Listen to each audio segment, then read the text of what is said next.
Hello guys, welcome to Ben 10 What Ifs.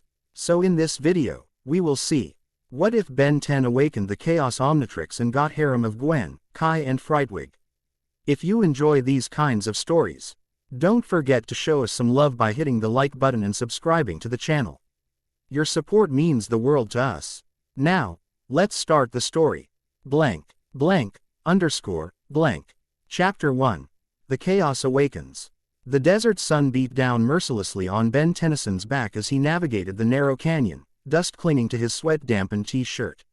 6 hours of hiking through the Sonoran wasteland had left his canteen nearly empty and his patience wearing thin. The coordinates Grandpa Max had sent were specific, latitude and longitude, marking a location so remote it didn't appear on any civilian maps, but the message accompanying them had been frustratingly vague. Unusual energy readings. Ancient architecture uncovered after the earthquake. Familiar signature. Be careful, Ben. At 19, Ben had long outgrown the impulsiveness that defined his early hero days. College hadn't been his scene. Too many rules, too much sitting still, but 4 years of increasingly complex alien encounters had forged him into something more disciplined than the 10-year-old who first discovered the Omnitrix. The device itself had evolved alongside him. Sleeker now against his wrist, its green interface pulsing gently as if sensing their approach to something significant. This better be worth missing the Sumo Slammers marathon, Ben muttered, squinting at the handheld tracker. The needle jumped suddenly, readings spiking into the red zone. Whoa, he rounded a narrow bend in the canyon and stopped dead. The passage widened into a circular clearing where the sheer rock walls had been carved into intricate patterns, geometric shapes intertwined with symbols that resembled no Earth language. At the center stood a structure that defied logic, a pyramidal temple of obsidian-like material that seemed to absorb the sunlight rather than reflect it. The entire structure hummed with barely perceptible energy. Definitely not natural, Ben whispered, approaching cautiously. His fingers hovered over the Omnitrix, ready to transform at the first sign of trouble. The temple entrance, a triangular doorway barely tall enough for him to pass through, was sealed by what appeared to be solid stone. As Ben approached, the Omnitrix flared to life, its green glow intensifying until it was painfully bright against the temple's darkness. The stone door trembled, ancient dust cascading from its surface, then silently slid upward, revealing a passageway that descended into darkness. Cool air rushed out from the opening, carrying the scent of ozone and something older, like metal left too long in the rain. Ben activated the flashlight function on his plumber badge, sweeping the beam across the entrance. The walls inside were covered with the same strange symbols, but here they seemed to pulse with faint luminescence. No obvious traps, he observed, years of experience having taught him caution. But definitely screams, alien tech.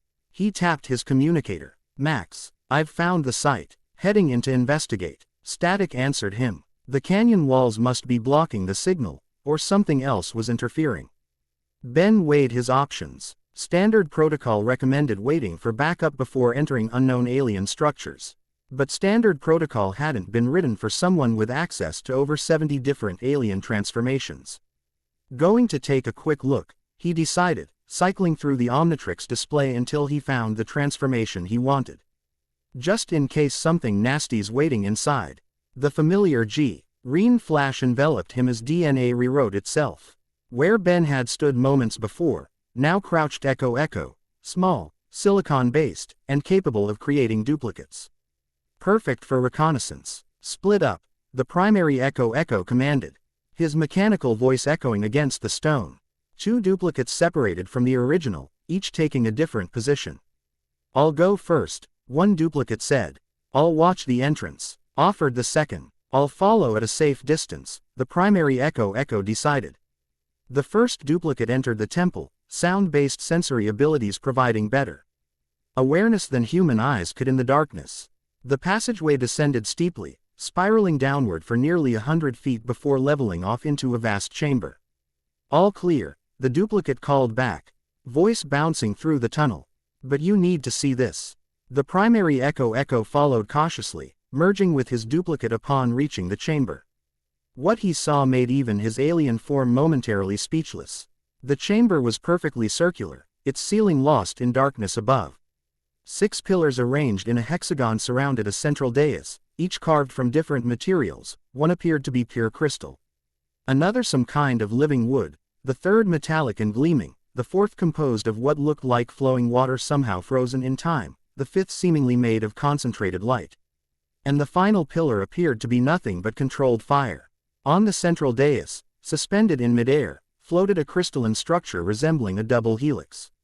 It rotated slowly, emitting pulses of energy in colors Echo couldn't name, colors that seemed to exist beyond the visible spectrum.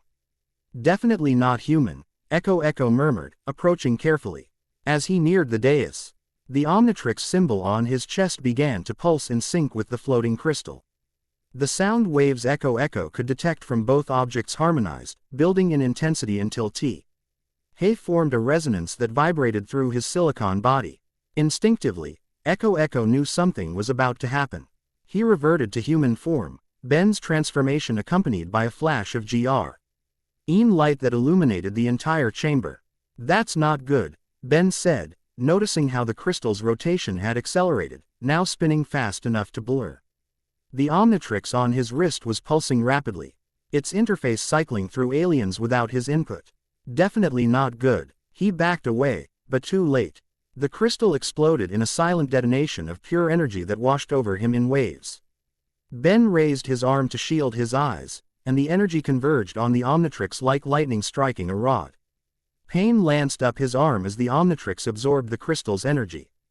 The device grew hot against his skin, its green interface flickering and changing, cycling through colors: red, blue, purple, gold, and others Ben had never seen it display before. The familiar circular pattern of the interface warped, restructuring itself into something more complex, more intricate. "What's happening?" Ben gritted through clenched teeth, dropping to one knee as the energy continued to flow.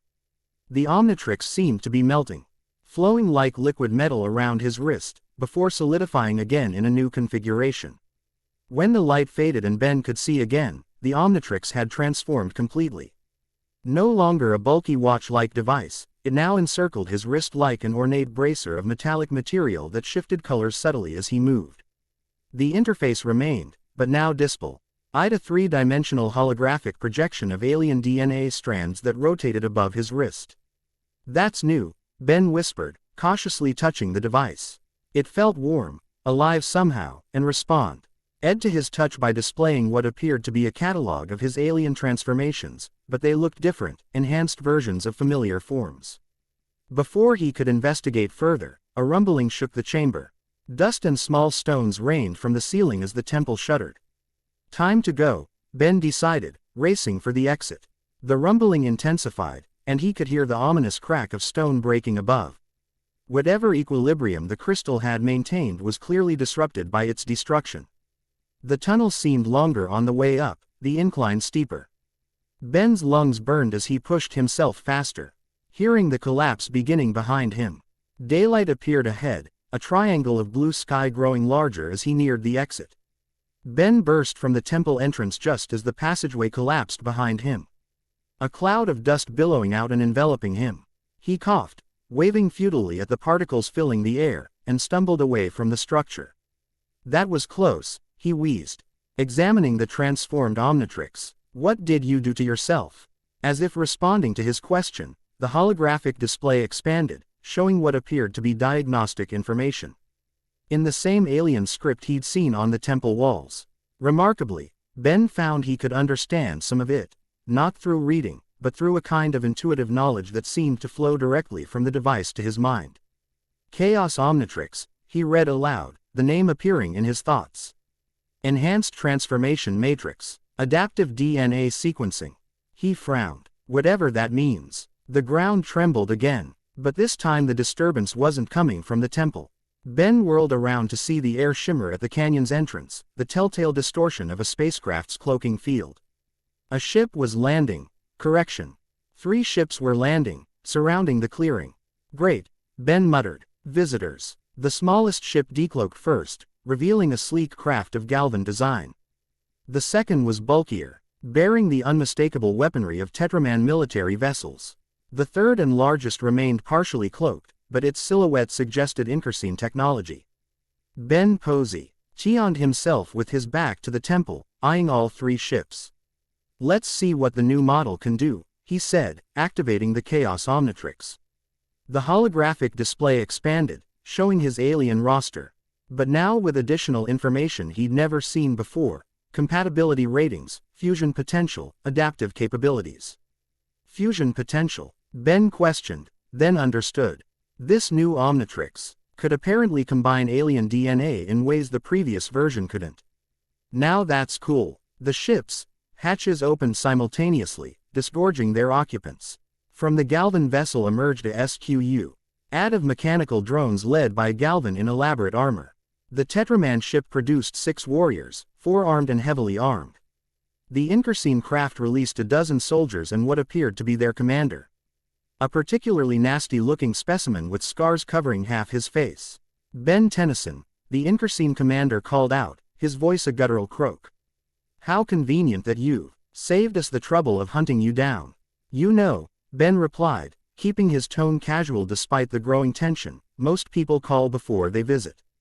It's just polite." The Galvan stepped forward, his hover platform bringing him to eye level.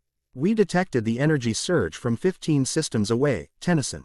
Hand over the temple's core artifact, and perhaps we'll allow you to live."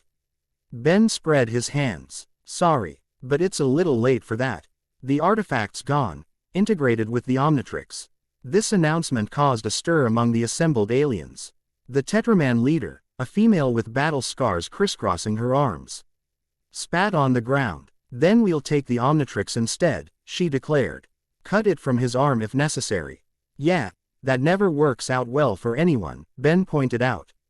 Activating the Chaos Omnitrix, the holographic display expanded, and Ben selected a familiar form, with a twist.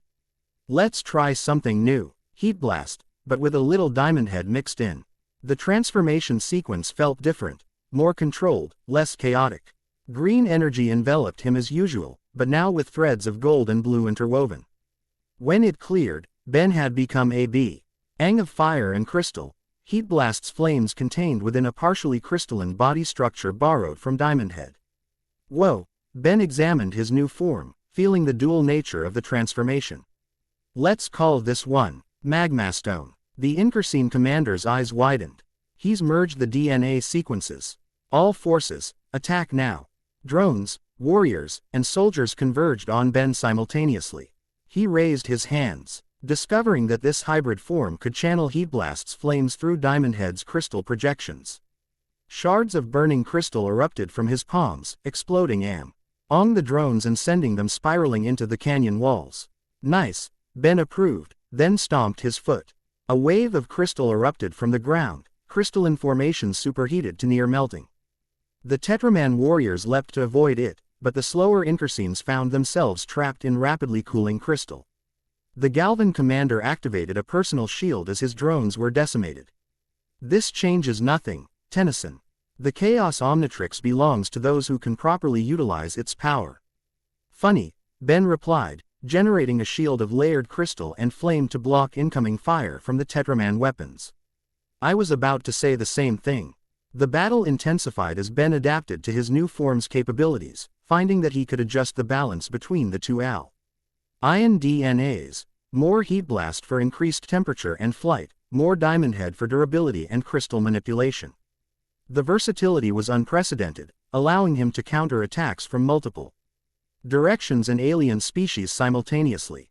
But even with enhanced powers, facing 20+ opponents was pushing his limits. The Tetraman warriors coordinated their attacks with practiced precision, while the remaining Inkerseens deployed sonic disruptors calibrated to shatter crystal. Ben was gradually being backed against the temple wall when a familiar voice cut through the battlefield chaos. "Need some help, doofus." A wave of shimmering magenta energy swept across the clearing, encapsulating 3 Inkerseens and 2 Tetramans in glowing spheres.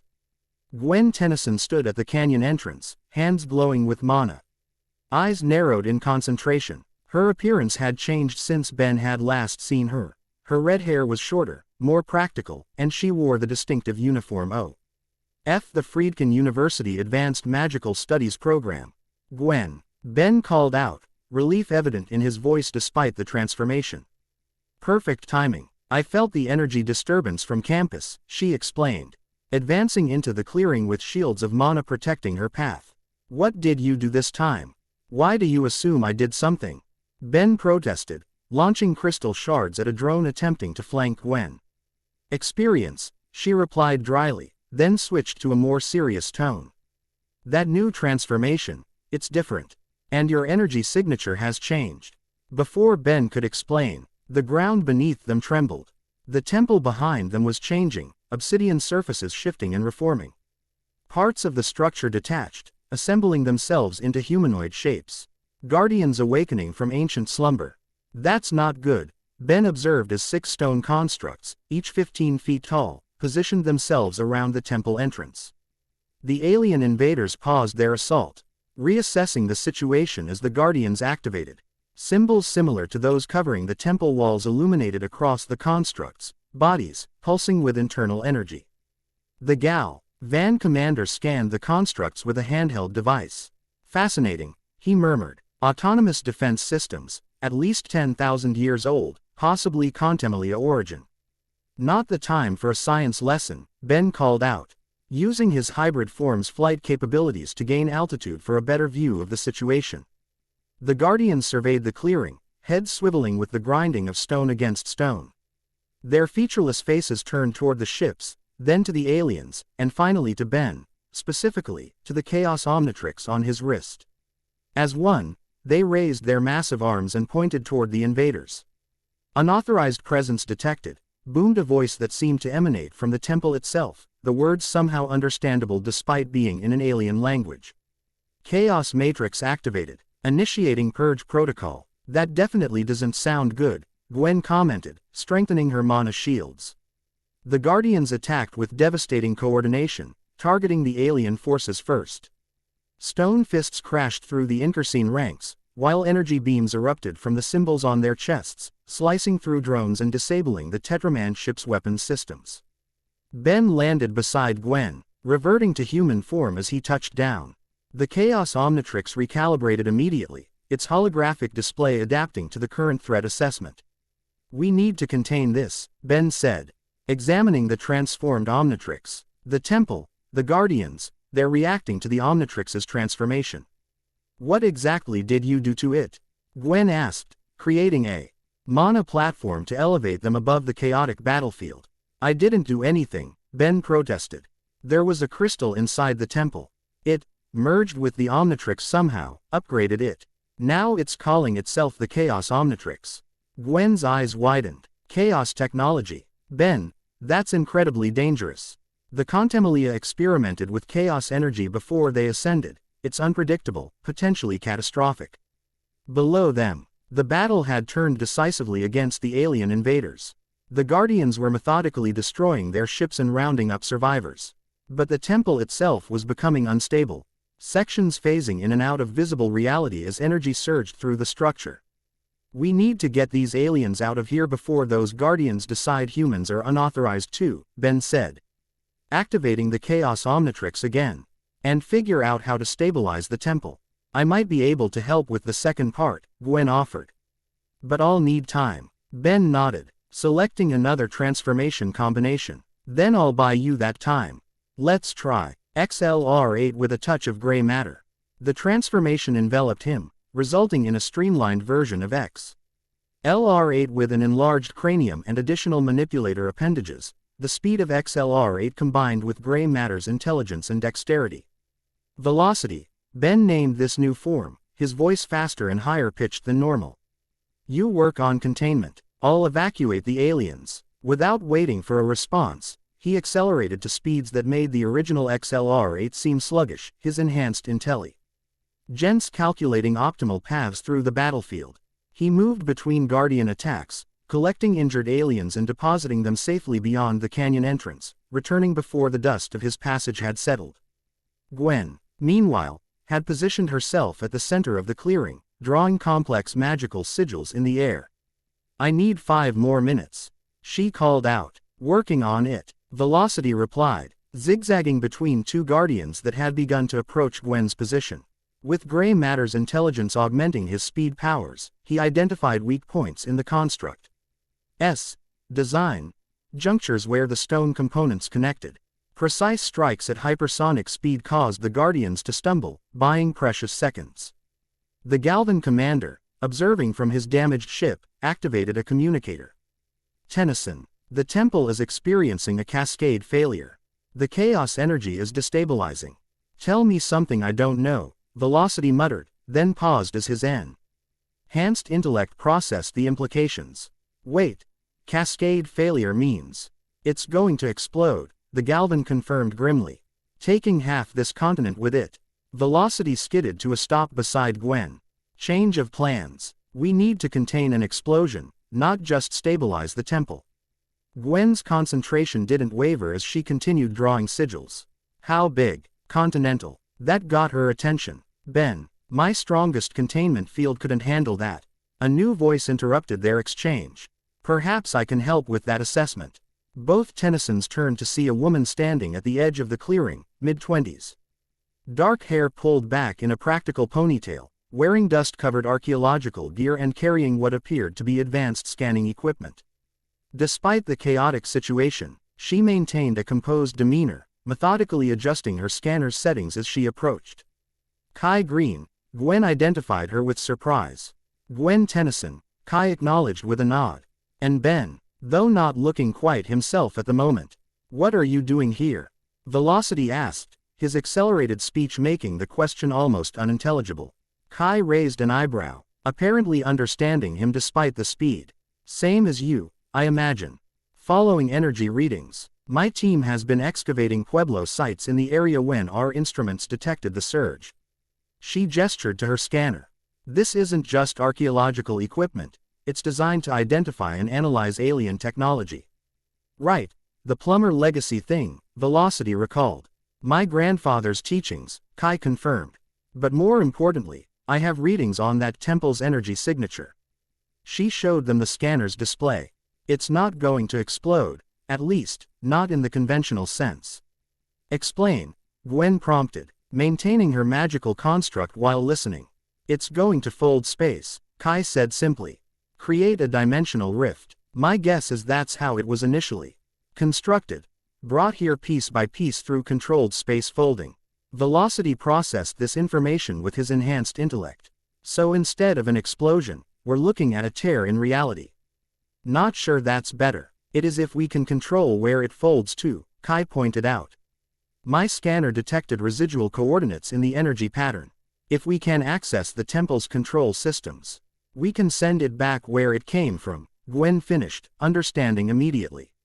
The ground shook violently, interrupting their planning.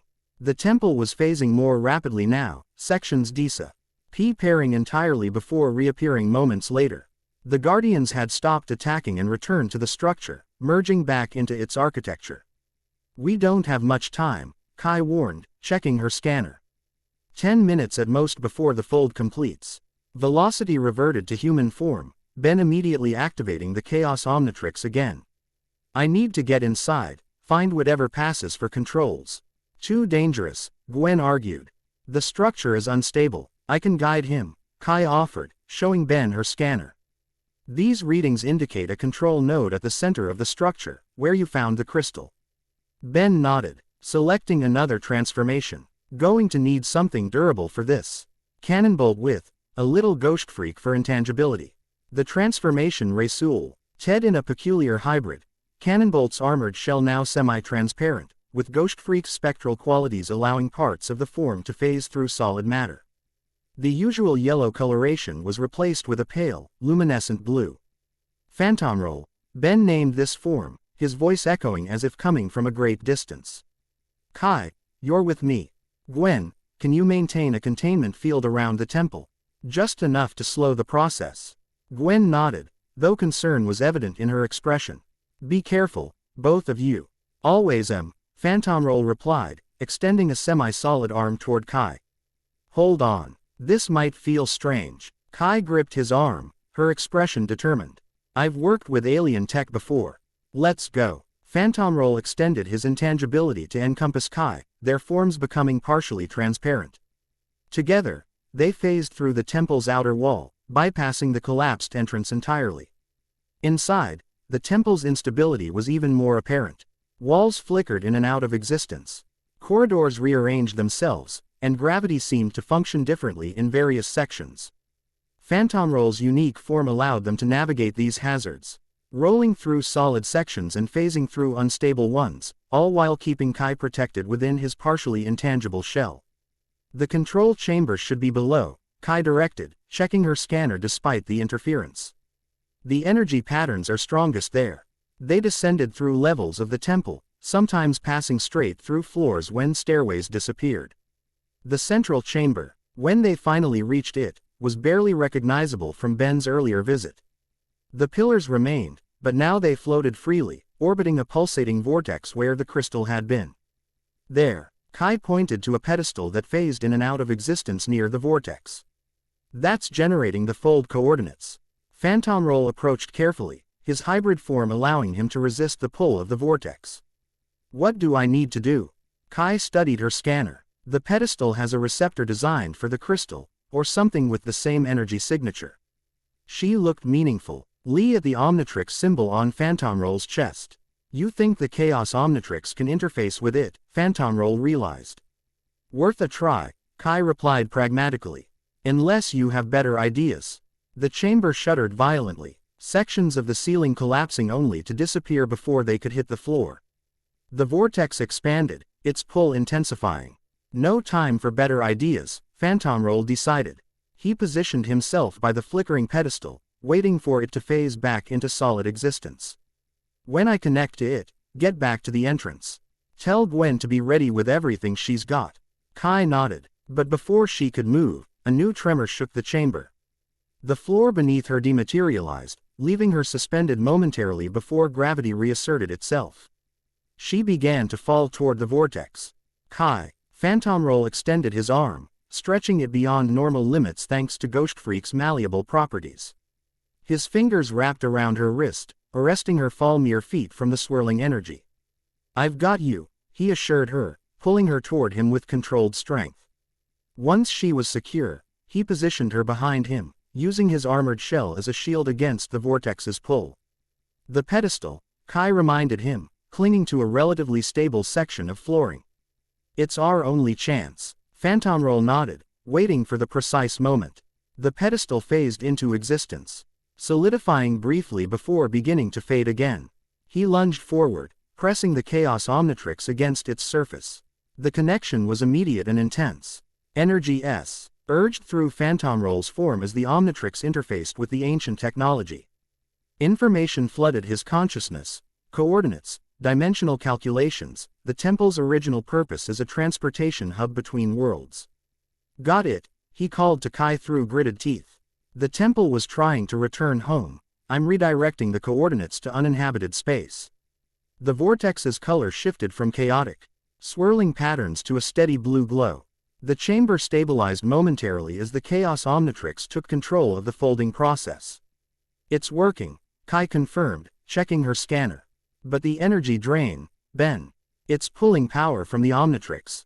Phantomroll could feel it, the transformation destabilizing as the temple siphoned energy. Get out now, I'll hold it as long as I can. Kai hesitated only briefly before making her way toward the exit, using the momentarily stabilized floor.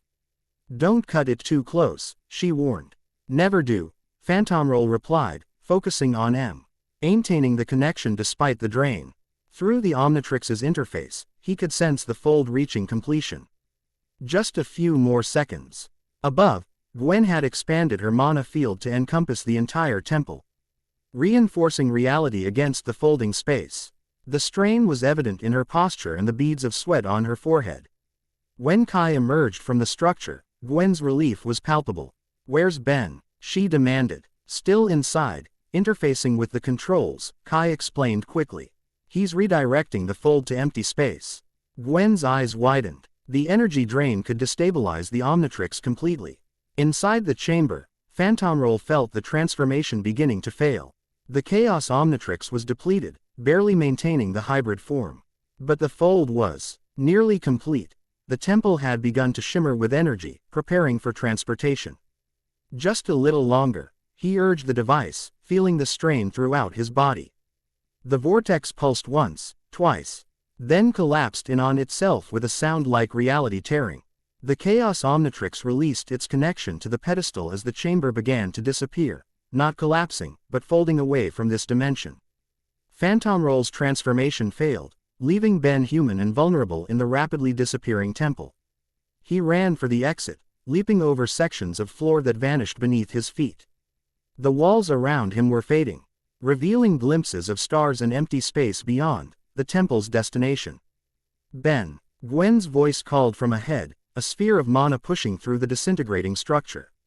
This way. Ben sprinted toward his cousin's magic, lunging forward as the last of the floor disappeared behind him. Gwen's mana enveloped him, pulling him through the vanishing temple and out into the desert air. They tumbled onto solid ground as the temple completed its fold, disappearing with a final pulse of energy that washed over the canyon like a silent wave. Where the structure had stood, only an empty depression in the earth remained, scorch marks indicating the enormous energies that had been at work. Ben lay on his back, breathing heavily, the Chaos Omnitrix dark and inactive on his wrist. Gwen and Kai knelt beside him, concern evident in their expressions. "Did we do it?" he asked weakly. "We did," Kai confirmed, checking her scanner. "The temple has fully transferred to the coordinates you set. Empty space, several light years from any inhabited system." Gwen examined the Chaos Omnitrix with mana-enhanced vision. The Omnitrix drained itself to power the fold. It's recalibrating. As if responding to her assessment, the device flickered, its surface rippling before settling into a slightly different configuration. The interface illuminated weakly, displaying minimal information as it recharged. "That," Ben declared, sitting up slowly, "was not how I planned to spend my Saturday." Gwen smirked, helping him to his feet. "When do your plans ever work out?" "The important thing," Kai interjected, "is that we averted a dimensional catastrophe." She studied Ben with newfound interest. And that combination of alien forms was impressive. Before Ben could respond, movement at the edge of the clearing caught their attention. A figure approached cautiously, female, with pale skin and vivid red hair styled in multiple tendrils that moved independently of one another. Frightwig. Ben identified her, immediately on alert despite his exhaustion. The former villain raised her hands to show she was unarmed. "I'm not here to fight, Tennyson." Her tendrils remained relaxed, not coiled in their usual attack posture. "I'm here with information about what just happened, and what's coming next." Gwen's hands glowed with mana, ready to defend if necessary. "Why would you help us?" Frightwig's expression remained serious. "Because what's coming affects everyone. Humans, aliens, villains, heroes. The Chaos Matrix wasn't the only artifact out there. And you just sent up a flare announcing its activation to every power-hungry entity in the galaxy." Ben glanced at the Chaos Omnitrix, now slowly pulsing as it recharged. "You know about this. More than I want to," Frightwig confirmed. "And if you want to survive what's coming next, you'll need all the help you can get, even from former enemies." The canyon was silent save for the gentle hum of the Chaos Omnitrix as it continued its recalibration. Ben exchanged glances with Gwen and Kai, seeing his own determination reflected in their expressions. "We're listening," he said finally, facing the woman who had once been his enemy. As the desert sun began to set, casting long shadows across the canyon, Frightwig began to explain about ancient alien technologies, about power structures that predated Earth itself, and about a gathering storm that would test not only Ben's new powers but the strength of the alliances he would need to forge. The Chaos Omnitrix gleamed on his wrist, its power temporarily diminished but far from exhausted. Whatever challenges lay ahead, Ben knew one thing with certainty: facing them alone was no longer an option. As he listened to Frightwig's warnings, with Gwen and Kai beside him, the first foundations of a new team began to form. Chapter 2. Converging Paths. Plumber headquarters hummed with activity, the underground facility's clinical white walls contrasting sharply with the chaos of the previous day's desert encounter. Ben slouched in an ergonomic chair designed for multiple species, watching as Blukik and Dryba argued over scanning equipment positioned around the Chaos Omnitrix still attached to his wrist. The quantum variance is clearly indicating a hyperdimensional matrix, Blukik insisted, adjusting a dial on a device resembling a miniature satellite dish. That's because you've calibrated it wrong, Dryba countered, snatching the scanner. It's obviously a transphasic energy modulator with chaotic properties.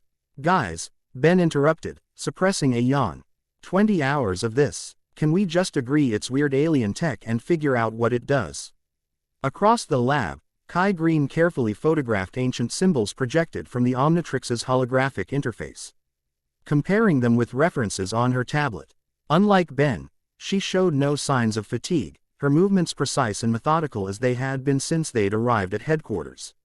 These match fragments found at dig sites across 3 continents, she observed, not looking up from her work. All dating between 8 to 10,000 years ago, all previously undecipherable. Gwen entered, carrying biodegradable cups filled with steaming liquid. Thought everyone could use this. She distributed the drinks. Coffee for Kai, tea for herself, and a suspicious green concoction for Ben. What's this supposed to be? Ben asked, sniffing the cup cautiously. Smoothie, Gwen replied with a smirk. Grandpa Max's recipe. Says it'll help your body adjust to the Chaos Omnitrix's energy signature. Ben took a reluctant sip and immediately regretted it. Tastes like gym socks and battery acid. Then it's working, Gwen concluded, settling into a chair beside him. Her casual tone didn't match the concern in her eyes as she studied her cousin. How are you feeling? Like I've been hit by a truck, then the truck backed up and hit me again, Ben admitted quietly, so only Gwen could hear. The Omnitrix has never drained me like this before. It's like it's synchronized with me somehow. Before Gwen could respond, the lab door slid open to admit Frightwig, flanked by 2 plumber guards. Her posture was defensive, her tendril-like hair moving subtly in response to her agitation, but her expression remained composed as she approached the central workstation. Your security protocols need updating, she commented, glancing at the guards. I identified 14 vulnerabilities just walking from the detention area to this lab. You weren't supposed to be analyzing our security. One guard retorted. Hard not to when it's so obviously flawed, Frightwig countered, then turned her attention to Ben. Magistrate Tennyson finished analyzing the data cube I provided. He's called an emergency briefing. Ben straightened, the exhaustion in his posture replaced with alertness. What's on the cube? Information that's going to make your very bad day look like a picnic. Frightwig replied cryptically, nodding toward the door. Everyone with clearance is gathering in the situation room. That includes your new archaeologist friend. Kai looked up from her work, eyebrow raised. I don't have plumber clearance. You do now, Frightwig informed her. Temporary field consultant status. Approved 10 minutes ago. The situation room was Plumber HQ's nerve center. A circular chamber dominated by a holographic projection system and surrounded by monitoring stations. Magistrate Max Tennyson stood at the central console, his weathered face grave as he conversed with Rook Blanco. The Ravanagonder's normally impeccable uniform showed signs of recent combat, and a fresh bandage covered one arm. Ben, Max greeted his grandson with a nod that conveyed both affection and concern. How's the new hardware treating you? Still figuring that out, Ben replied, automatically touching the Chaos Omnitrix. Rook, what happened to you? Incursine ambush in Sector 7, Rook explained, his formal tone at odds with his disheveled appearance. They were seeking information about yesterday's energy signature. They were unusually determined. Max activated the central hologram, displaying a 3-dimensional star map. We've detected similar incidents across 3 sectors. Incursine forces, Tetraman military units, even a Galvan science vessel, all converging on Earth within hours of the Chaos Omnitrix's activation. It's broadcasting, Frightwig stated flatly, arms crossed. Like a beacon, not just broadcasting, came a new voice from the doorway. It's calling them. All eyes turned to see a young woman with shoulder-length dark hair and intense eyes standing at the threshold. She wore a laboratory coat over casual clothes, with a bulky brace let on one wrist that resembled sophisticated monitoring equipment. Elena Validus, Max identified her with surprise. I didn't authorize. I did, interrupted Magister Patelade, hurrying in behind her. She contacted us with critical information regarding the energy signature. Given her expertise in nanite technology and her personal experience with invasive tech, I thought her perspective would be valuable. Ben and Alina's eyes met across the room, a silent current of complicated history passing between them. Her lips curved in a slight, sad smile before she approached the central console. Removing a data drive from her pocket. "May I?" she asked Max, who nodded after a moment's hesitation. Elena inserted the drive, and the hologram shifted to display complex waveform patterns.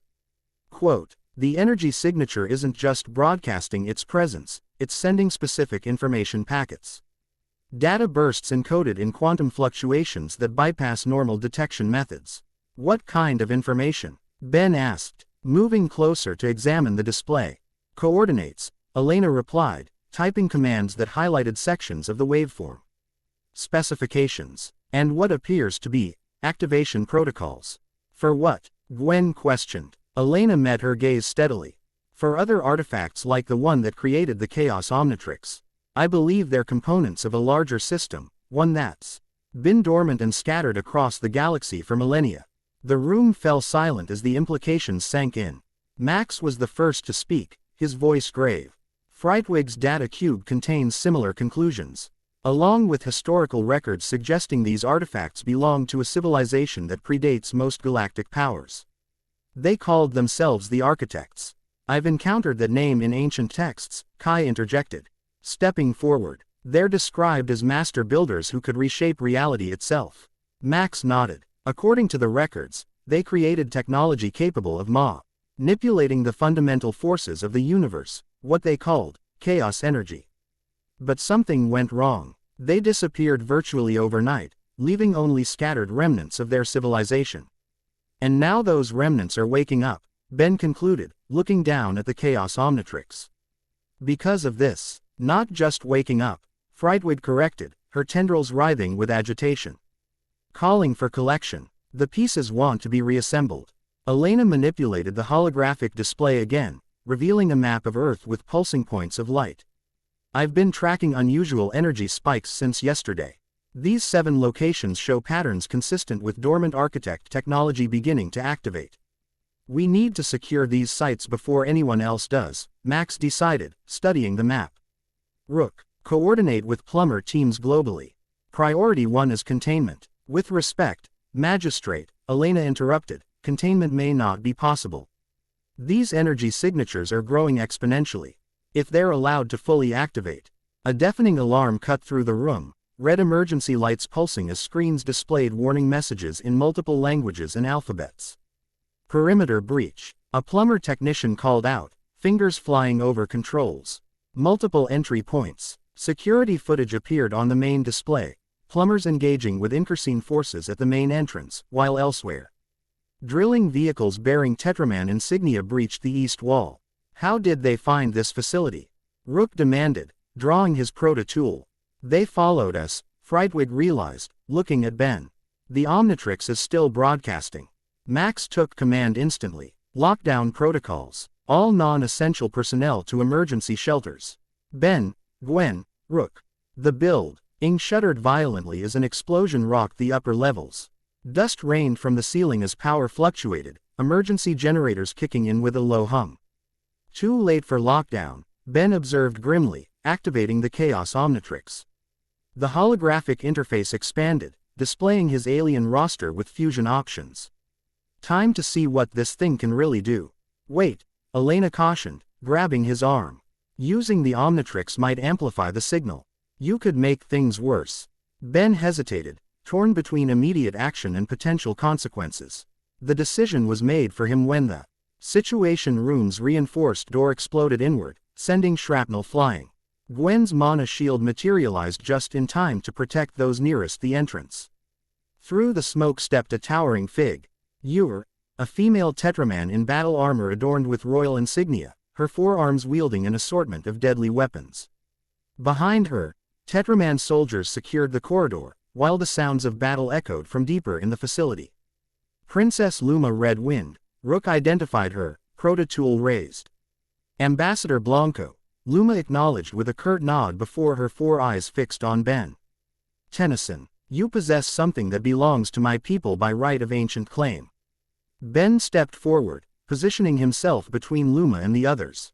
"Nothing belonging to the Tetramans here, Luma." Just my watch, which isn't up for grabs. That device, Luma stated, pointing with one massive finger, contains architect technology. The Tetraman Empire has protected knowledge of the architects for millennia, awaiting the prophesied reactivation. Seems like a lot of people were keeping secrets about these architects, Ben observed dryly. Another explosion rocked the facility, closer this time. Through the compromised doorway, they could see Inkerseen troops advancing down the corridor, exchanging fire with plumbers. We don't have time for this, Max declared, drawing a blaster. Princess Luma, we're under attack. Whatever your claim to the Omnitrix, surely we can discuss it after securing this facility. Luma's expression shifted, conflict evident in her features as she assessed the tactical situation. After a moment's consideration, she holstered one of her weapons. A temporary alliance, she decided. The Inkerseens cannot be allowed to claim architect technology. They lack the wisdom to use it properly. Quote, and the Tetramans have this wisdom? Gwen questioned skeptically. We have preserved the architect's ethical protocols for 12,000 years, Luma replied with dignity. Which is 12,000 years longer than humans have known of their existence. The facility shook again as another explosion hit even closer. Emergency containment barriers began closing throughout the complex, separating sections to prevent total compromise. We need to split up, Max decided quickly. Secure the facility's critical systems and repel the invaders. He turned to Elena. Those energy signatures you detected, could the Chaos Omnitrix neutralize them remotely? Elena considered this. Possibly, if properly calibrated. But I'd need access to specific equipment. My lab at the university has what you need, she continued, mind racing ahead. But it's 30 miles from here, and with the facility under lockdown. I can get you there, Ben decided, activating the Chaos Omnitrix again. The rest of you focus on defending headquarters. I'll go with them, Kai volunteered, gathering her research tablets. My archaeological data might help calibrate the device properly. And you'll need protection, Luma added unexpectedly. I will accompany Tennyson's group. My soldiers will assist in defending this facility. She turned to her troops, issuing rapid commands in her native language. The Tetraman warriors nodded and moved to engage the approaching Inkerseens. I'm coming too, Gwen insisted, stepping beside Ben. No, Max countered. We need your mana abilities here. The facility's containment units are failing. If certain specimens escape during the attack, only your powers can safely recapture them. Gwen looked torn, but nodded reluctantly. Be careful, she told Ben, squeezing his arm briefly. Aren't I always? He replied with a forced grin. No, Gwen, Max, and Rook answered simultaneously. We'll take the emergency tunnel, Frightwig suggested, her tendrils moving with agitation. It exits 2 miles north, should be clear of the fighting. Ben raised an eyebrow. How do you know about? Never mind, former villain. Let's go. He elected a transformation on the Chaos Omnitrix, the holographic display showing a combination of Big Chill and Fast Track. Spectral speed should get us through any barriers. The transformation enveloped him in swirling energy, resulting in a sleek, phantom-like being with ice blue coloration and aerodynamic features. Frost formed around his feet where they barely touched the ground. Frostpath, he named this new form, his voice echoing with spectral qualities while maintaining Fast Track's quick cadence. Containment barriers are closing throughout the facility, Rook warned, checking a datapad. You have approximately 45 seconds to reach the emergency exit before it seals. More than enough time, Frostpath assured him, extending his arms. Everyone hold on. Elena, Kai, and Frightwig moved closer, gripping his arms. Luma looked skeptical but placed one massive hand on his shoulder. If you drop me, Tennyson. Save the threats for later, Frostpath interrupted, phasing himself and his passengers into a semi-corporeal state. This might feel weird. They shot forward with Fast Track's superspeed, passing straight through walls and barriers thanks to Big Chill's intangibility. The world blurred around them as Frostpath navigated the plumber facility's labyrinthine corridors, avoiding battles between plumbers and invaders by simply passing through obstacles. The tunnel entrance is ahead, Frightwig directed, her tendrils streaming behind her like red banners. Behind the power distribution node, Frostpath adjusted course, phasing through the indicated wall to reveal a concealed passage. As they solidified inside the narrow tunnel, emergency lights activated automatically, casting everything in red-tinted illumination. 2 miles to the exit, Frightwig confer. Med as Frostpath released his passengers. But we should hurry. This tunnel will auto-seal if headquarters initiates full containment protocols. They moved quickly through the passage, Frostpath taking point while Luma brought up the rear. Her heavy footsteps echoing in the confined space. The princess had to stoop slightly to avoid scraping the ceiling with her head. So, Elena broke the tense silence, glancing at Frightwig. Former villain turned informant. What's your stake in this? Frightwig's tendrils twitched, but her pace didn't falter. Self-preservation. I was hired to recover info. Information about architect technology from a private collection. When I discovered what it was, I realized everyone involved was in danger. Hired by whom? Luma demanded from behind. Anonymous client, Frightwig replied. But the collection belonged to Siphon. He's been gathering artifacts and information for years, apparently. Vilgax's lackey. Frostpath questioned sharply. That can't be good. It gets worse. Frightwig continued grimly. The information indicated 7 major components scattered across the galaxy. Earth contains 3 of them. Why Earth? Kai wondered aloud, matching Frightwig's pace despite her shorter stature. If this civilization was as advanced as the records suggest, why hide their technology here? Because Earth was unremarkable, Luma answered unexpectedly. Tetraman histories describe it as a backwater planet with primitive life forms, easily overlooked by the major powers of that era.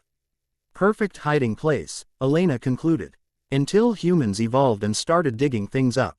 The tunnel began to slope upward, indicating they were nearing the exit. Frostpath held up a hand, signaling the group to stop while he phased partially through the ceiling to scout ahead. All clear, he reported, returning fully to the tunnel. But we've got company waiting half a mile north, Inkersine scout ships. They must have detected the exit point. They'll have the other exits covered too. Frightwig noted. Standard containment procedure. Then we go right through them, Luma declared, cracking her knuckles with anticipation. 4 against 1 are acceptable odds for a Tetraman Royal. Or we could try not alerting every Inkersine in the area to our presence, Frostpath countered dryly. I can get us past them if we stay phased. You've been maintaining that form for nearly 20 minutes, Elena observed with concern. Is the Chaos Omnitrix stable enough for extended use? Frostpath glanced at the symbol on his chest, which pulsed with an irregular rhythm. Good point. I should probably revert and try something else when we get outside. They reached the tunnel exit, a reinforced hatch disguised as part of a natural rock formation. Fr. Frightwig's tendrils manipulated the concealed control panel, and the door slid open with a hydraulic hiss, revealing the desert landscape beyond. Once outside, Frostpath reverted to human form, Ben IMM. Immediately feeling the strain of the prolonged transformation. The Chaos Omnitrix recalibrated, its holographic interface displaying reduced energy levels. That took more out of it than I expected, he noted with concern. Studying the display, the hybrid transformations require more power, Elena theorized, examining the device without touching it. You're essentially maintaining 2 alien DNA patterns simultaneously. Ben nodded, cycling through the available transformations. Looks like I need something more energy efficient. And something that can carry all of you past those Inkersine ships. I have a better idea, Kai suggested, pointing to a nearby ridge. My research team's camp is just beyond that rise. We have off-road vehicles. Not as fast as your aliens, but less likely to trigger alien detection systems. Smart thinking, Ben approved. Let's move before. A high-pitched whine cut through the air as an energy blast struck the ground inches from his feet. They looked up to S.E.E. an Inkersine scout ship descending rapidly, weapon systems targeting their position. So much for stealth, Frightwig muttered, her tendrils coiling into attack position. Luma drew 2 massive blasters from her back holsters. Finally, some action. We don't have time for this, Ben decided, activating the Chaos Omnitrix again. This time he selected a combination of Homungosaur and Diamondhi. Add strength and durability with ranged attack capabilities. The transformation resulted in a massive, dinosaur-like being with crystalline growths covering key areas of his body. His skin had a pearl scent quality that shifted between Humungosaur's tan coloration and Diamondhead's blue crystal tones. Titanshard, he named this form, voice deep and resonant as he positioned himself between the ship and his companions. Get to Kai's camp, I'll handle the welcoming committee. Elena hesitated. Ben, go, he urged as the scout ship opened fire again. Titanshard's crystalline arm transformed into a shield, deflecting the energy blasts harmlessly into the sky. While Luma looked reluctant to miss combat, she recognized the tactical necessity and nodded sharply. This way, she directed the others, taking point as they ran toward the ridge Kai had indicated. Titanshard turned his attention to the Inkerseen ship, which was now circling for another attack run. With precise control, he generated crystal shards along his arm and launched them in rapid succession. The projectiles struck the ship's weapon emplacements with pinpoint accuracy, disabling its offensive capabilities without destroying the vessel. That should keep them busy, he muttered, turning to follow the others, only to see 3 more scout ships cresting the horizon. Or maybe not. The new arrivals accelerated toward him, weapon systems charging. Titanshard assessed his options quickly. His current form was powerful but slow, outrunning the ships wasn't feasible. Fighting them risked prolonged combat that would draw in the Omnitrix further and might endanger his companions if the battle spread. Decision made, he slammed his crystalline fists into the ground, channeling Diamondhead's crystal generation abilities on a massive scale. A forest of crystal spires erupted from the earth, growing with incredible speed to form a barrier between the ships and the direction his companions had fled. The formations continued expanding outward, forcing the ships to break off their approach or risk collision. With the immediate threat delayed, Titanshard sprinted toward the ridge, each massive footstep leaving crystal formations that quickly spread to further obstruct pursuit. He reached the crest just as the Inkerseens began blasting through the crystal forest, their weapons slowly but steadily clearing a path. From his elevated position, Titanshard spotted Kai's research camp, a cluster of advanced temporary structures surrounding several rugged vehicles. His companions had already reached the site and were preparing one of the larger transports.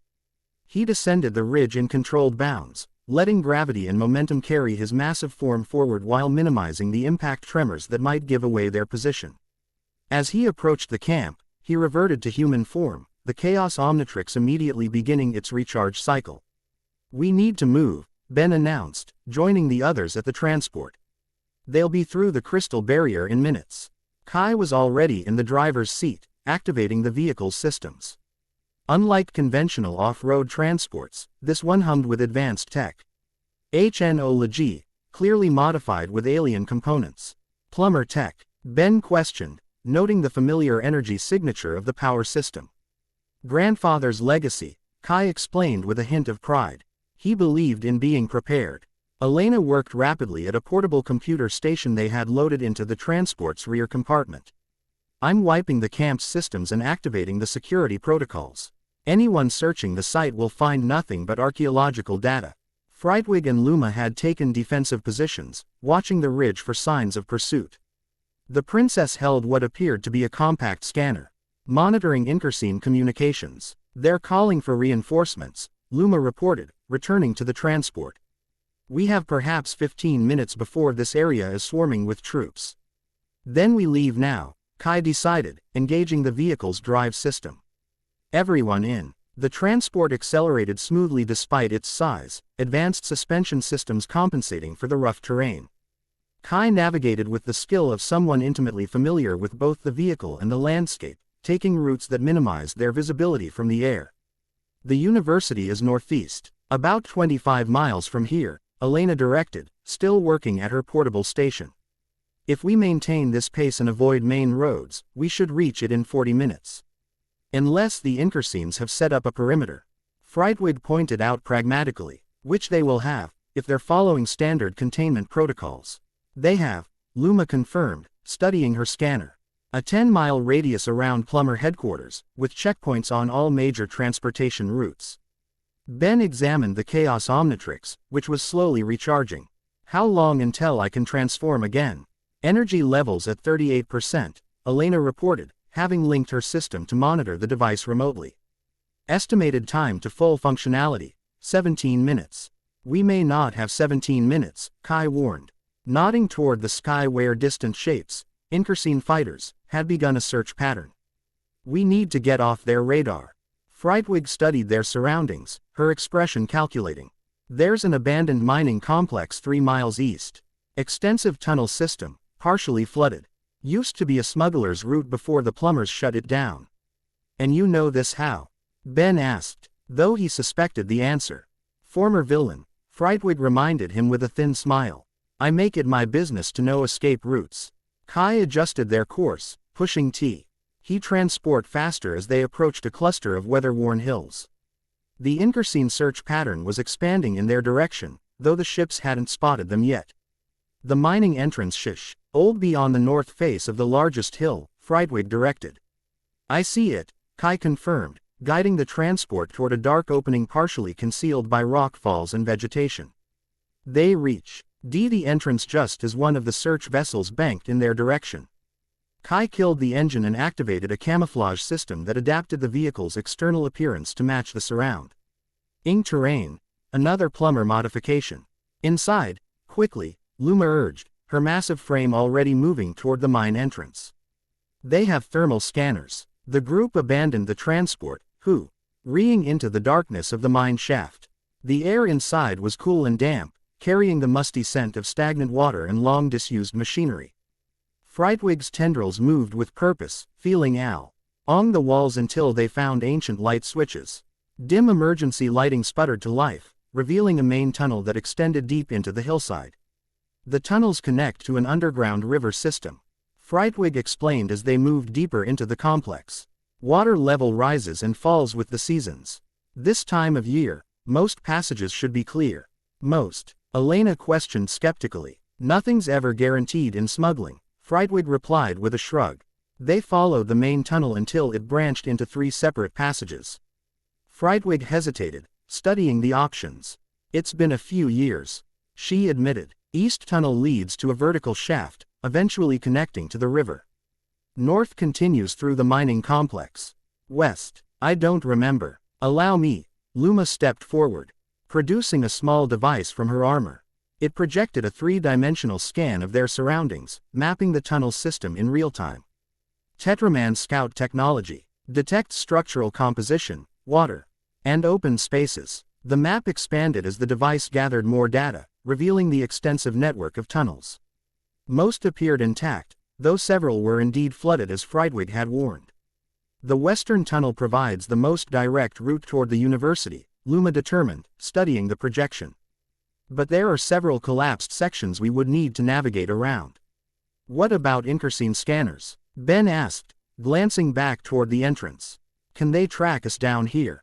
The mineral composition of these hills contains naturally occurring signal dampeners, Elena observed, examining data on her portable system.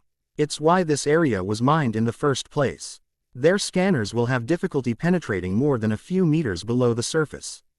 West it is, then. Ben decided. The Chaos Omnitrix had reached 45% charge, better, but still not optimal for complex transformations.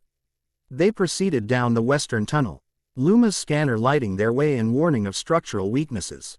The passage narrowed in places, forcing the Tetraman princess to duck or turn sideways to proceed. Despite this inconvenience, she maintained her regal bearing, refusing to show discomfort.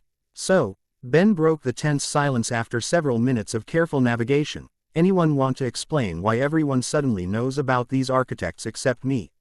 Seems like important information that might have been useful, I don't know, years ago. The information was classified, Luma stated matter-of-factly.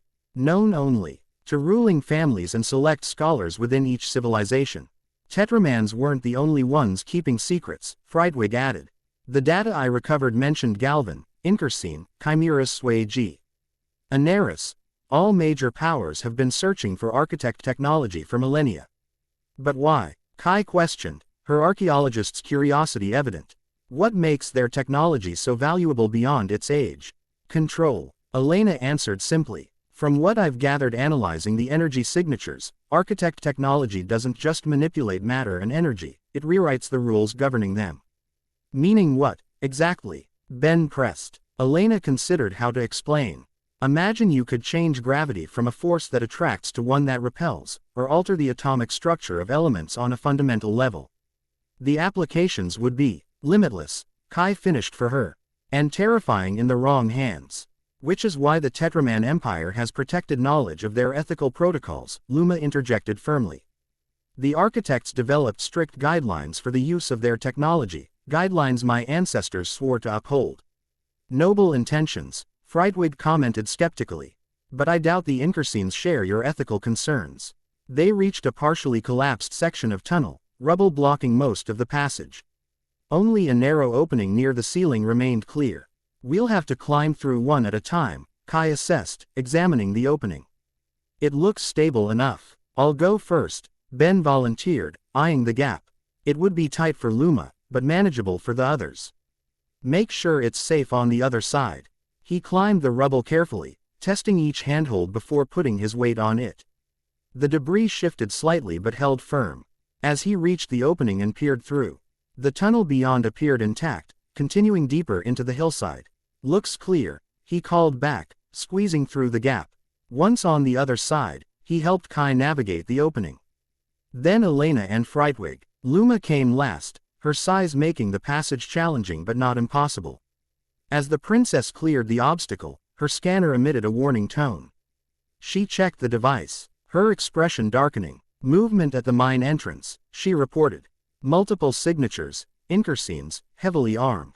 How far behind us? Ben asked, checking. The Chaos Omnitrix's charge level, 62% now. 8 minutes at their current pace, Luma estimated. They're using tracking drones to navigate the tunnels. We need to move faster, Frightwig urged, her tendrils twitching with agitation. The river access is ahead. If we can reach it, we can use the waterway to bypass their perimeter entirely. They increased their pace, following low Oma's scanner through the winding passages. The sound of running water grew louder as they progressed, until they emerged onto a wide ledge overlooking an underground river. The water flowed swiftly through a natural channel, disappearing into darkness in both directions. Now what? Elena questioned, studying the rapid current. We can't exactly swim in that. Kai approached the edge cautiously, examining the rock face. There used to be a mechanism. Smugglers would have needed a way to transport goods. She ran her hands along the wall, searching for hidden controls. Here, her fingers found a recessed panel, which slid aside to reveal an ancient switch. When activated, grinding machinery echoed through the cavern as a platform extended from their ledge, spanning halfway across the river, to connect with a similar structure emerging from the opposite side. Clever, Luma acknowledged, testing the platform's stability with one foot. But it won't support my weight. Ben checked the Omnitrix again, 70%. Time for me to help out. He activated the device, selecting a transformation suited for their current needs, a combination of ripjaws and 4 arms. The transformation resulted in a powerfully built amphibious form with 4 muscular arms and features adapted for underwater survival. Gills lined his neck, while his feet and hands were webbed for efficient swimming. His skin was a mottled blue-red, with armored scales covering vital areas. Deep Surge, Ben named this new form, his voice carrying a rumbling, aquatic quality. I'll get us across. He approached the platform's edge, assessing the current's strength. The water's moving fast, but nothing I can't handle. Luma, you first, you'll be the hardest to catch if something goes wrong. The princess nodded, appreciating the tactical reasoning.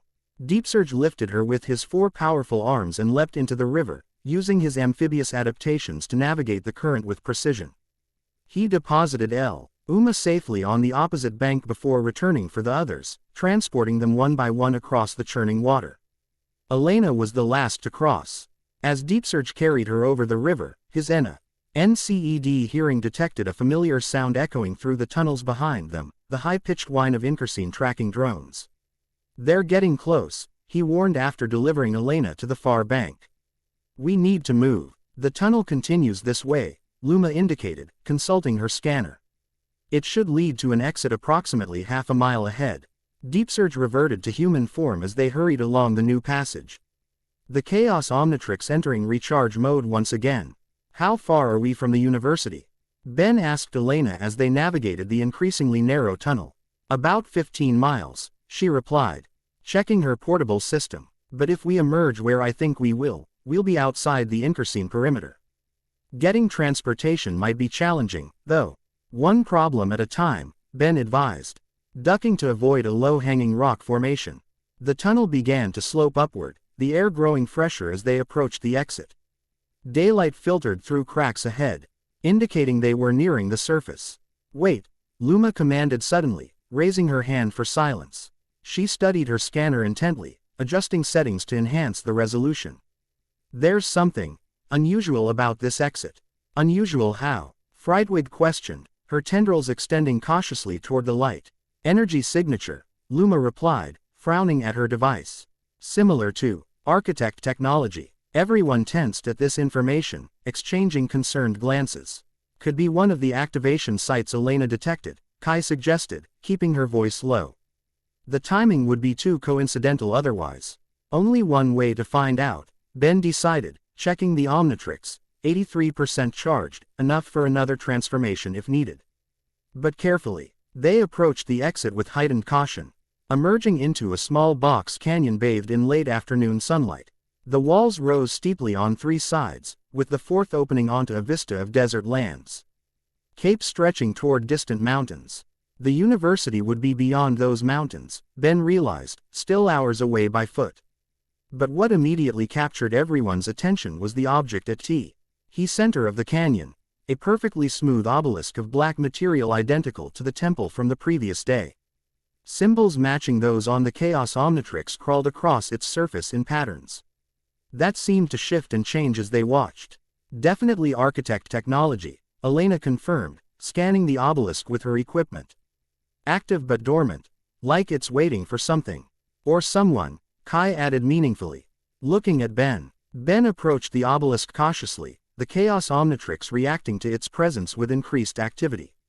The holographic interface expanded automatically, displaying symbols that matched those on the structure. It's responding to you, Frightwig observed, keeping a safe distance. The question is whether that's a good thing, Luma noted, posit. Ioning herself strategically between Ben and the canyon entrance, eyes scanning for threats. Ben studied the holographic display, noting how certain symbols pulsed in sequence. I think it's trying to communicate. Like it's asking for authorization or identification. Elena moved beside him, careful not to touch either Ben or the obelisk. The energy patterns are similar to what I observed in my lab, quantum encryption. But on a scale I've never seen before. Can you decode it? Ben asked. Not without my equipment, Elena admitted. This is why we need to reach the university. Ben considered their options, weighing the risks of interaction against the need for information. The Chaos Omnitrix continued to respond to the obelisk's presence, its interface expanding further to display complex three-dimensional molecular structures alongside the alien symbols. I think the Omnitrix is already decoding it, he realized, studying the display. It's showing me instructions. Ben, wait, Kai began. But he had already extended his hand toward the obelisk's surface, guided by intuitive understanding flowing from the Chaos Omnitrix. As his fingers made contact, the obelisk's symbols flared with intense light. Energy coursed through the structure and into the Omnitrix, not forcefully as in the temple, but in a controlled transfer that caused the device to pulse with new patterns.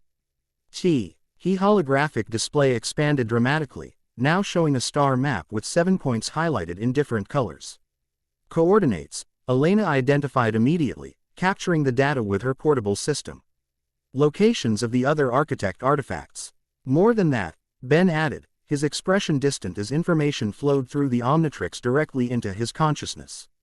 It's showing their functions, how they connect together. The transfer completed, and Ben withdrew his hand. The obelisk's glow subsided but didn't fade entirely, maintaining a low-level energy signature. What did you see? Luma demanded, her tone sharp with concern. Ben turned to face the others, his expression troubled. The artifacts are components of something called the Infinity Engine, a device capable of restructuring reality on a fundamental level. This obelisk is a data repository containing blueprints and activation protocols. And the temple, Kai pressed. The crystal that merged with your Omnitrix. Power source and control module. Ben explained. The Chaos Omnitrix now contains the key to activating or deactivating all other components. Which explains why everyone wants it, Frightwig concluded grimly. There's more, Ben continued, struggling to process the vast information dump. The architects didn't disappear, they used the Infinity Engine to evolve beyond physical form. But something went wrong during the process. A faction opposed the ascension, tried to sabotage the engine. That's why the components were scattered and hidden. And now they're waking up, Elena understood. Calling to each other to be reassembled. A low rumble interrupted their discussion, but this time it wasn't the ground shaking, it was engines. Multiple engines, growing louder by the second. Luma rushed to the canyon entrance. Peering skyward, Inkersine dropships, she reported, ducking back into cover. At least 5, heavily armed. They must have detected the energy surge from the obelisk. Perfect timing, Ben muttered sarcastically, activating the Chaos Omnitrix again. We need to move, now. There's nowhere to go, Frightwig pointed out, gesturing to the steep canyon walls. Where? Trapped unless you can fly us all out of here. Ben studied the available transformations, considering their options. I might be able to get us underground again, Armadillo with some ghost freak could. Wait, Elena interrupted, her attention fixed on her portable system. I'm detecting another energy signature. Similar to the obelisk, but mobile. And heading this way fast. Before they could process this new information, a portion of the canyon wall shimmered and disappeared, revealing a concealed doorway.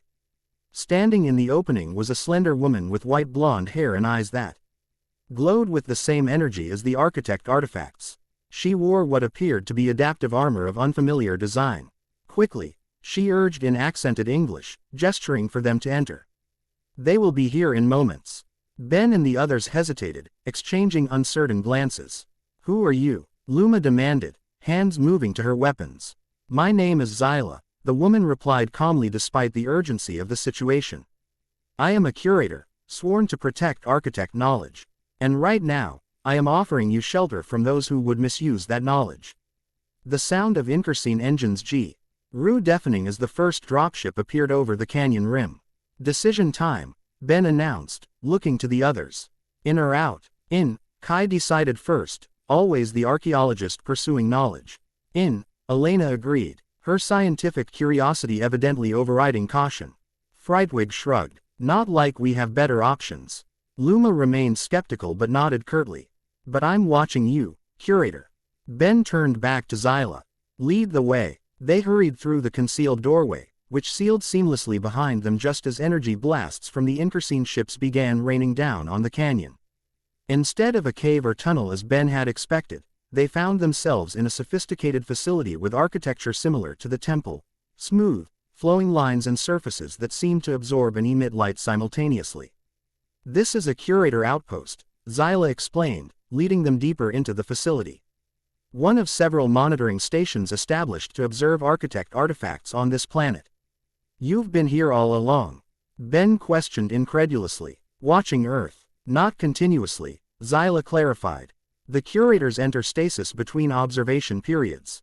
I was AWOC, and when the Chaos Matrix activated yesterday, they entered what appeared to be a central command area, where holographic displays showed multiple views of Earth and beyond.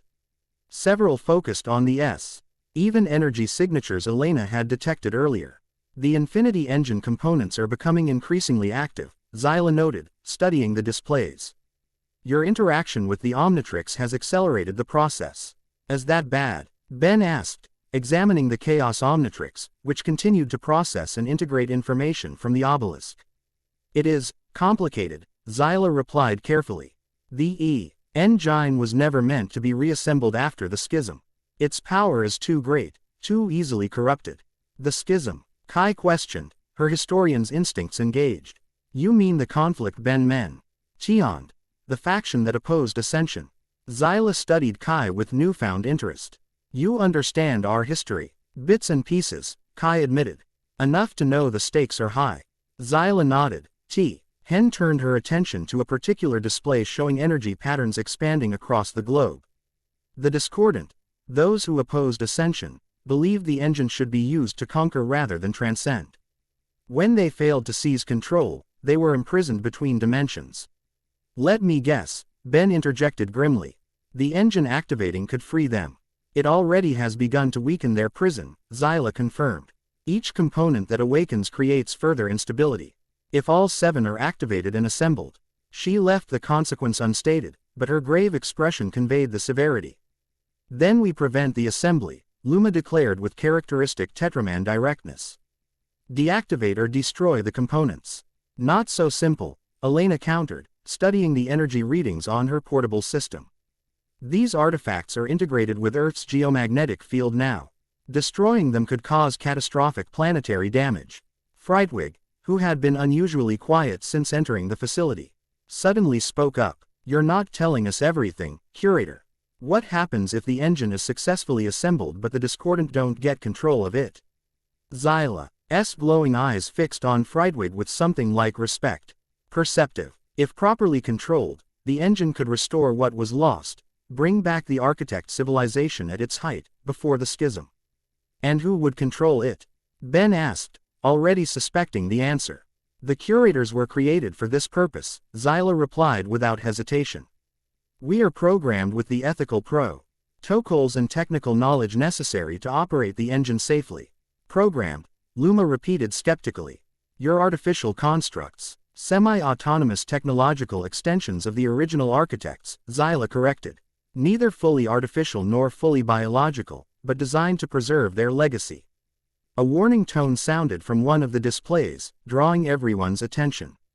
The screen showed Inkersine forces surrounding the obelisk in the canyon, setting up equipment around its base. They're attempting to extract it, Zyla observed with concern.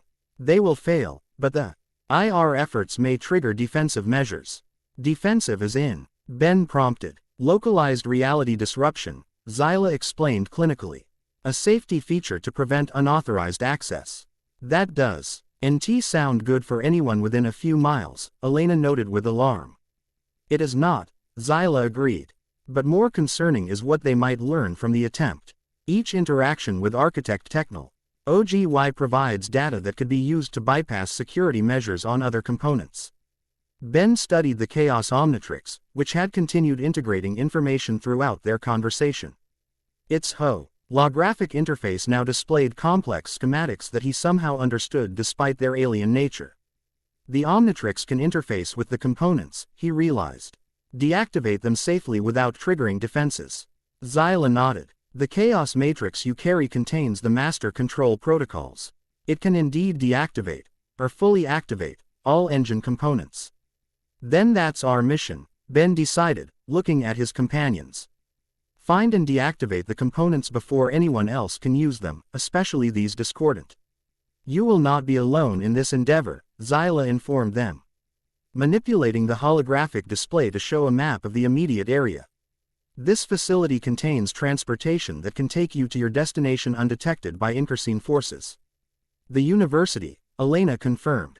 My lab has equipment that can help us track and analyze the energy signatures more precisely. And Plumber headquarters? Ben asked. We need to know if they've contained the attack. Zyla accessed another display, showing aerial footage of the Plumber facility. The battle appeared to have ended, with Plumber and Tetraman forces securing the perimeter and Inkersine ships retreating. Your allies have prevailed, she reported, though significant damage was sustained. We need to contact them, Ben insisted.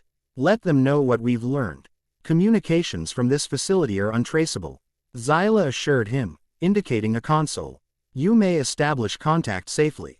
While Ben moved to the communication system, Elena approached Zyla with undisguised scientific curiosity.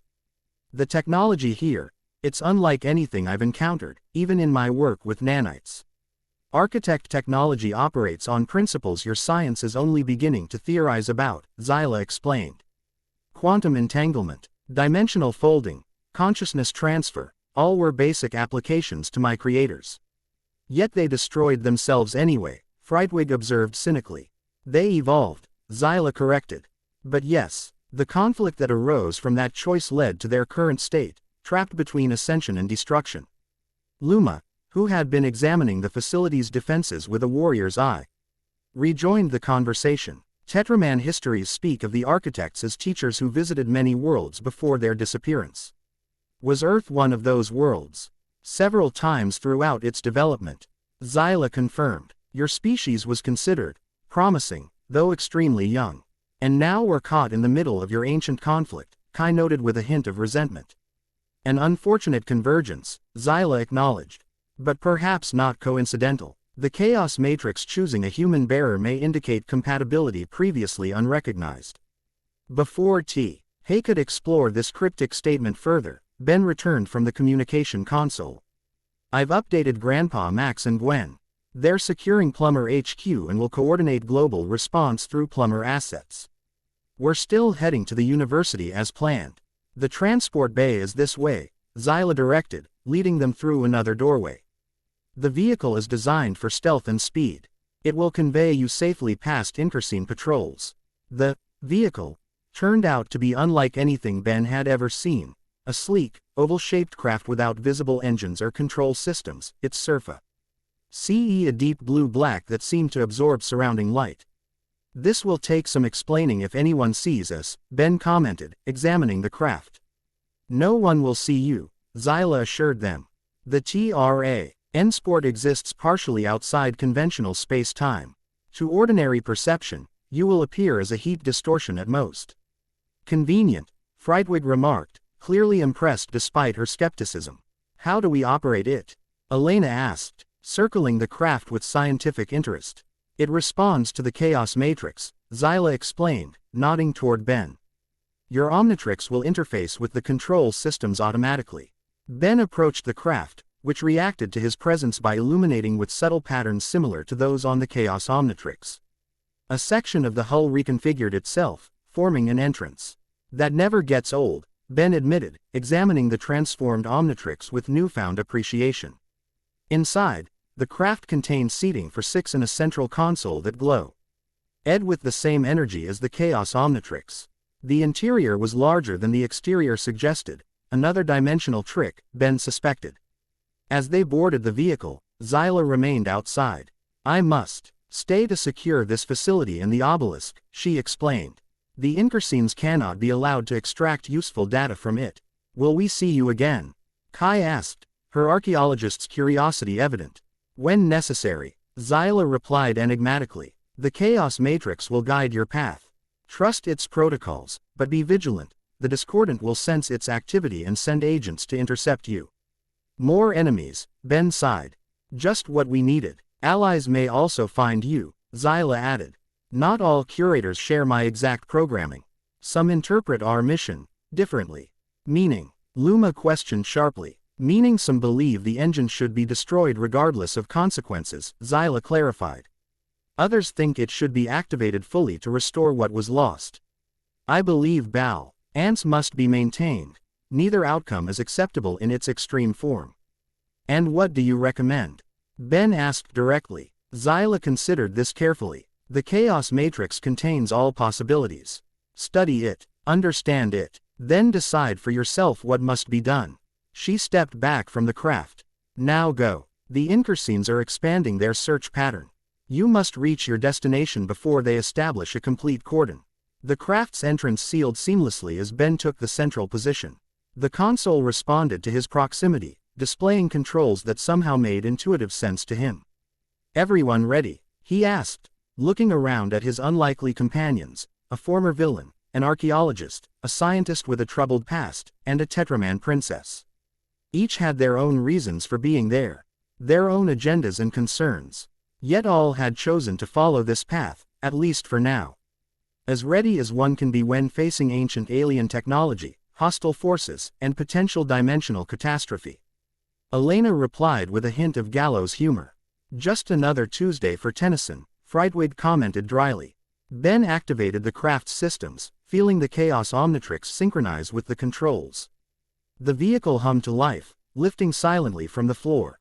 Next stop, University, Ben announced as the transport bay doors opened, revealing the desert beyond.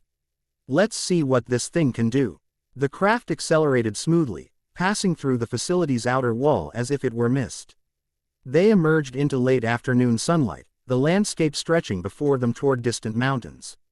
Below, Inkerseen forces continued their examination of the obelisk, entirely unaware of the vessel passing overhead. As they gained altitude, Ben studied his companions. Each represented a different approach to the challenge they faced. Kai with her historical knowledge, Elena with her scientific expertise, Frightwig with her pragmatic survival instincts, and Luma with her warrior's discipline and cultural connection to the architects. Together, they formed something unexpected, a team united by circumstance but potentially powerful in combination. Like the HYB-RID transformations of the Chaos Omnitrix, they might prove to be more than the sum of their parts. The craft accelerated toward the university and Elena's lab, where answers waited, and beyond that, whatever destiny the Chaos Omnitrix was leading them toward. Behind them, the energy signatures of awakening architect technology continued to pulse across the globe, calling to each other across time and space. While somewhere between dimensions, ancient entities stirred in their prison, sensing opportunity after millennia of confinement. The convergence had begun. ___.